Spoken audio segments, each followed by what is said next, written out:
میں ہوں آپ کی دوست حیات، اور میں پڑھنے لگی ہوں ایک نئی ناول جس کا تعارف کچھ یوں ہے۔ یہ اسٹوری ہیٹ ٹو لو ہے۔ انوسینٹ ہیروئن ہے، روڈ ہیرو ہے، سنگر ہے، ایکسیڈنٹ نکاح بیس ہے، سیکریٹ نکاح بیس ہے۔ یہ کہانی بہت سے دلچسپ موڑ لیتی ہے۔ آپ نے اس کہانی کے ساتھ جڑنا ہے اور میرے چینل کو سپورٹ کرنا ہے۔ Please kindly like, share and subscribe to my channel, اور کمنٹ میں اپنا فیڈ بیک لازمی دیں۔ آج میرا گلا تھوڑا خراب ہے، اس لیے معذرت کے ساتھ میری وائس کے ساتھ تھوڑا کمپرومائز کر لیجیے گا۔ تو پھر چلیے کہانی سٹارٹ کرتے ہیں۔ اور کہانی ہے صوفی جب دل ناول کا نیم ہے جب دل ہار گیا، اور اس کے رائٹر ہیں صوفی تھاٹس۔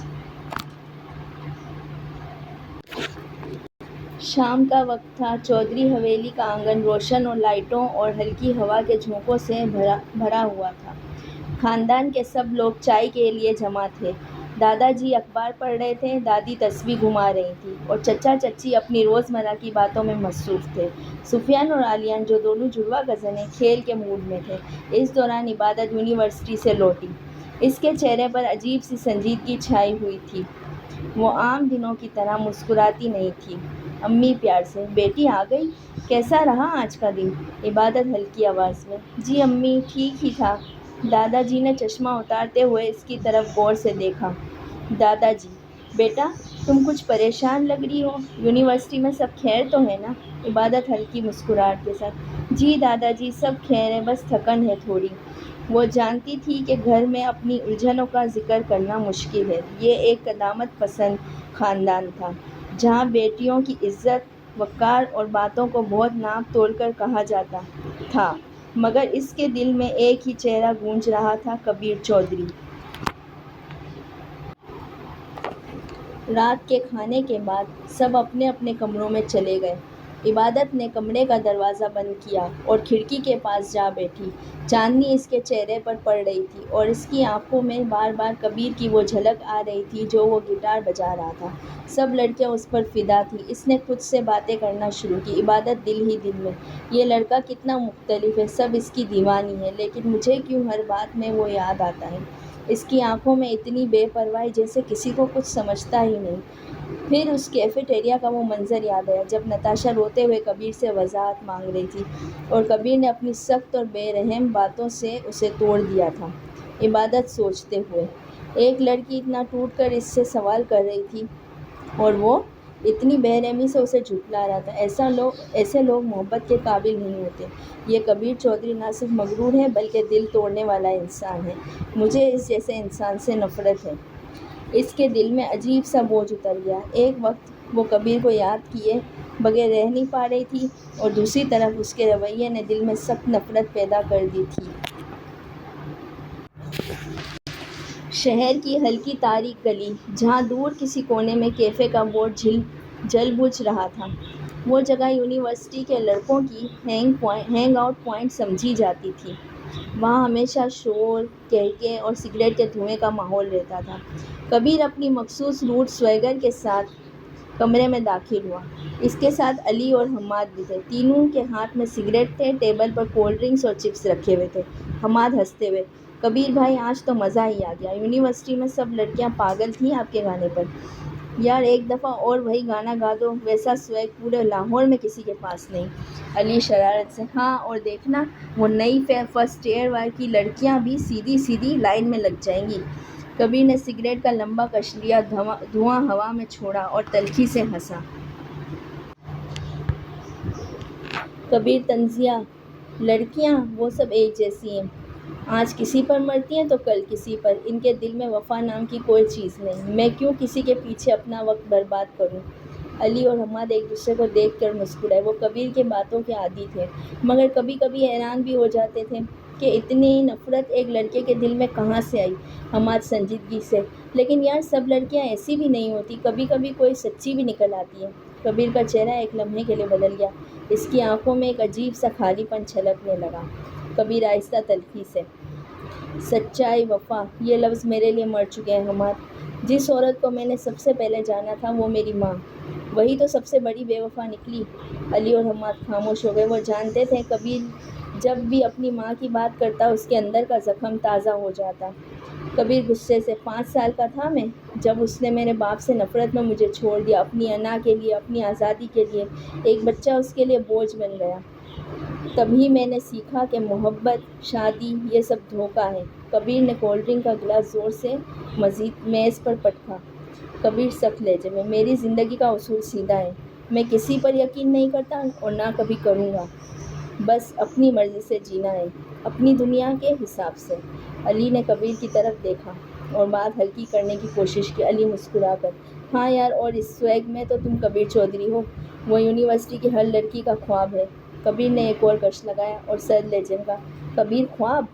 میں ان کے خواب توڑنے کے لیے آیا ہوں۔ کمرے میں سناٹا چھا گیا، صرف سگریٹ کا دھواں اور کولڈ ڈرنکس کی بوتلوں کی ٹھنڈک سنائی دے رہی تھی۔ کبیر چہرے پر وہی روٹ مسکراہٹ، مگر آنکھوں میں کہیں نہ کہیں بچپن کا زخم اب بھی تازہ تھا۔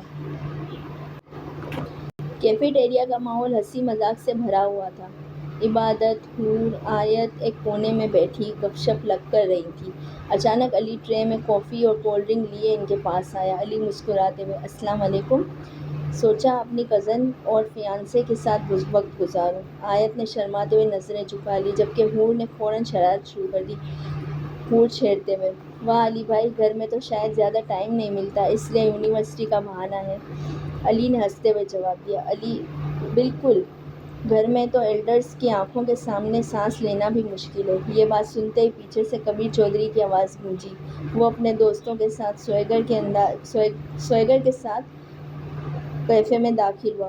کبیر زور سے ہنستے ہوئے: کیا بات ہے علی، فیانسے کے پاس بیٹھنے کے لیے بھی یونیورسٹی چاہیے، گھر میں اجازت نہیں ملتی نا؟ سارا کیفے ایک لمحے کے لیے خاموش ہوا، پھر ہلکی ہنسی کی آوازیں آنے لگیں۔ آیت شرمندگی سے پسینے میں ڈوب گئی۔ عبادت کا غصہ ایک دم بھڑک اٹھا۔ عبادت سخت لہجے میں: کبیر، یہ تمہاری عادت ہے نا دوسروں کی ذاتی زندگی میں ہر جملے پر جملے کسنے کی، تمہیں شرم آنی چاہیے۔ کبیر نے سگریٹ جیب میں ڈالا اور قدم قدم سویگر دکھاتا ہوا سیدھا عبادت کے پاس آیا۔ کبیر طنزیہ: اوہ ہو مس پرفیکٹ کو تو سب باتوں میں پرابلم ہے۔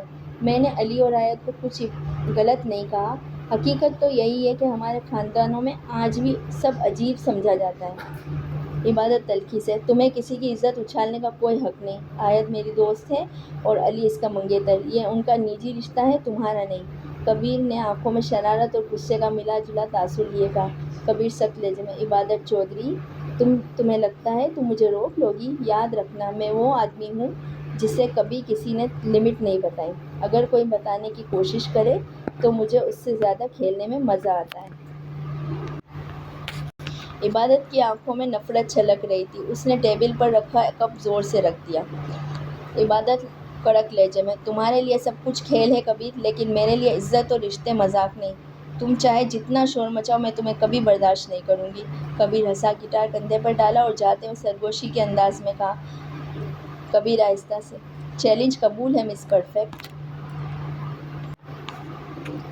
کلاس روم میں سب طلبہ اپنی اپنی جگہ پر بیٹھے تھے۔ پروفیسر زبیر ہال میں داخل ہوئے، ہاتھ میں فائلز تھیں۔ ان کے چہرے پر ہمیشہ کی طرح سنجیدگی اور آنکھوں میں سختی تھی۔ پروفیسر زبیر: گڈ مارننگ کلاس۔ سب نے ایک ساتھ جواب دیا: گڈ مارننگ سر۔ پروفیسر نے کرسی کے آگے آ کر کہا: آج میں آپ سب کے لیے ایک نیا اسائنمنٹ لایا ہوں۔ یہ معمولی اسائنمنٹ نہیں، بلکہ آپ کی پریکٹیکل لرننگ کے لیے ایک بڑا اسٹیپ ہے۔ کلاس میں سب کی نظریں انہی پر جمی رہیں۔ پروفیسر زبیر: یونیورسٹی کی طرف سے فیصلہ ہوا ہے کہ آپ سب کو گروپ ڈاکیومنٹری پروجیکٹ دیا جائے گا۔ موضوع ہوگا ناردرن سائٹس کے چھوٹے ولیجز کا لائف سٹائل اور ان کے ریسورسز۔ کلاس میں ایک دم سرگوشیاں شروع ہو گئیں۔ کچھ اسٹوڈنٹ خوش تھے تو کچھ اسائنمنٹ کے بوجھ سے پریشان۔ حور ہنستے ہوئے عبادت سے: واہ، یہ تو ایڈونچر لگ رہا ہے۔ سفر ہوگا یا ڈاکیومنٹ؟ سفر بھی ہوگا اور ڈاکیومنٹری بھی۔ آیت ذرا گھبراہٹ سے: ہاں، لیکن امیجن کرو پہاڑوں پر جانا، چھوٹے گاؤں، یہ سب آسان نہیں ہے۔ کلاس کے پچھلے حصے میں حماد طنزیہ انداز میں: واہ سر، ڈاکیومنٹری کے نام پر ٹور کروا دیں ہمیں، مجھے تو مزہ آنے والا ہے۔ پورا کلاس روم ہنسنے لگا۔ پروفیسر فوراً گلیئر کیا: